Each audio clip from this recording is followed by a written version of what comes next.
الصلاۃ والسلام علیک یا سیدی یا نور اللہ وعلی آلک وصحابک یا نبی اللہ۔ تمام احباب مل کر پڑھیں الصلاۃ والسلام علیک یا رسول اللہ وعلی آلک وصحابک یا نبی اللہ۔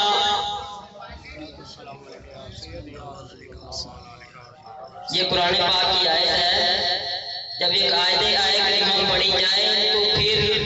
یہاں کوئی بھی اگر مقرر یا خطیب ہو تو اس کے کہنے کا انتظار نہیں کرنا چاہیے، کیونکہ یہ اللہ تعالیٰ کا حکم ہے کہ ان اللہ و ملائکتہ یصلون علی النبی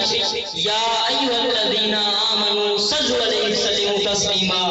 الصلاۃ والسلام علیک یا سیدی یا رسول اللہ وعلی آلک وصحابک یا سیدی یا نبی اللہ۔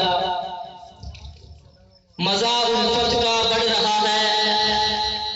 سمندر عشق کا چڑھ رہا ہے۔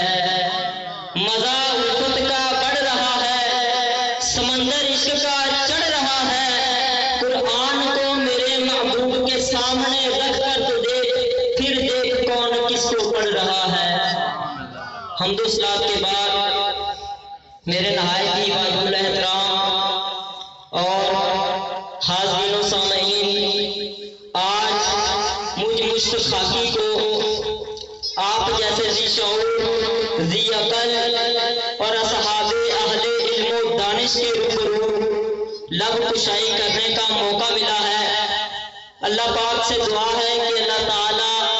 ہم سب کو سنا کر اس پر عمل کرنے کی توفیق عطا فرمائے۔ یہ میرے لیے باعث فخر ہے کہ آج انجمن طلبہ اسلام مصطفی یونٹ حلقہ راجہ جنگ کے پلیٹ فارم سے بندہ ناچیز کو کچھ بولنے کا شرف حاصل ہوا، تو احباب دی وقار حضور علیہ السلام کے صحابہ کے دور میں جو عشق صحابہ اپنے محبوب سے کرتے تھے، آج وہی عشق اسی کا درس ہمیں انجمن طلبہ اسلام دیتی ہے۔ اس لیے ہم انجمن طلبہ اسلام کے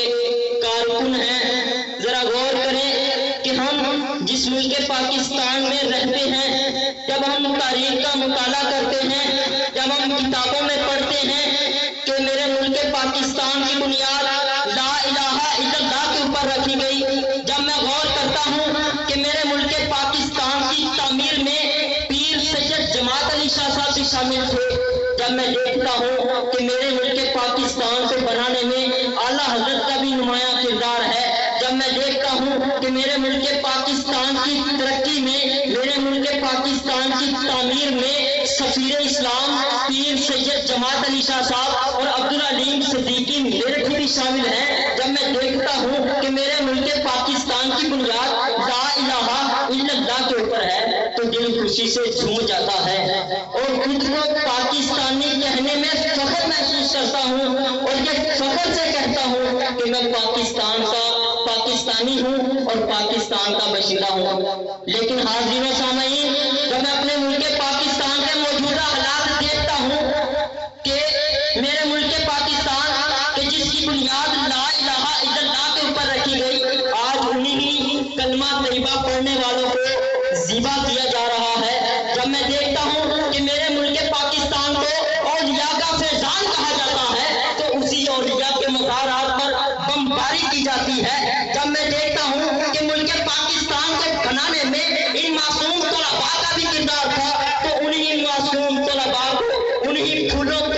گولیوں سے چھلی کیا جاتا ہے، تو خود کو پاکستانی کہنے میں شرم محسوس ہوتی ہے اور پاکستانی کہنے میں آر محسوس کرتا ہوں۔ ذرا غور کریں کہ میرے ملک پاکستان کی بنیاد لا الہ الا اللہ کے اوپر رکھی گئی، کیا مقصد تھا، کیا وجہ تھی، کیا ضرورت پیش آئی؟ یہی کہ ہمارا ایک الگ ملک ہو، ہماری ایک الگ سلطنت ہو، جس میں ہم رہ کر خدا اور اس کے محبوب کی عبادت کر سکیں، مصطفی نظام نافذ کر سکیں۔ لیکن افسوس کہ آج ملک پاکستان میں ایسا بالکل بھی نہیں ہے، ایسا بالکل بھی نہیں ہے۔ وجہ کیا ہے؟ وجہ یہی ہے کہ ہم نے نوجوانوں کی تربیت نوجوانوں کی تربیت کرنا چھوڑ دی، جس کی وجہ سے آج ہمیں یہ دن دیکھنا پڑتے ہیں کہ میرے ملک پاکستان میں امیر کے کتے بادام اور مربے کھاتے ہیں، لیکن ایک غریب آری گھر کے گھر کا چولہا تک نہیں جلتا۔ ذرا غور کریں احباب دی وقار کہ میرے ملک پاکستان میں مقتول تو مل جاتا ہے لیکن قاتل نہیں ملتا۔ احباب دی وقار ذرا غور کریں کہ میرے ملک پاکستان میں غریب کی بیٹی کی عزت امیر کے بیٹے کے پاؤں کی نوک پر ہے۔ ذرا غور کریں، میں ایسے ملک میں رہنے والا ہوں کہ جس کا مطلب ہے لا الہ الا اللہ، لیکن حالات ہمارے کیا ہیں؟ حالات یہی ہیں کہ میرے ملک پاکستان کے حالات یہ ہیں کہ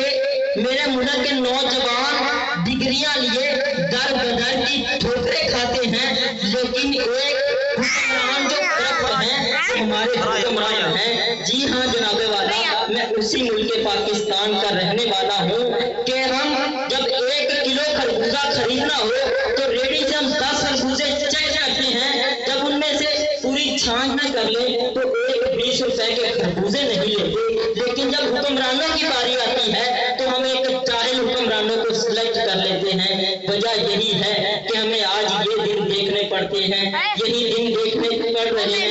احباب دی وقار، کہنے کا مقصد یہ ہے کہ ابھی کچھ بھی نہیں بگڑا، ہم ماننے والے ہیں اس نبی رحمت صلی اللہ علیہ وسلم کے جو ارشاد فرماتے ہیں اگر میری بیٹی فاطمہ بھی چوری کرتی تو میں اس کے ہاتھ قلم کر دیتا، لیکن یہ معاملہ کچھ اور ہے، یہاں معاملہ کچھ اور ہے۔ احباب دی وقار، آپ سے ایک عرض کروں گا کہ اگر آپ چاہتے ہیں کہ ہمارے ملک پاکستان میں مصطفی نظام ہو، اگر آپ چاہتے ہیں کہ ہمارے ملک میں مصطفی معاشرے کا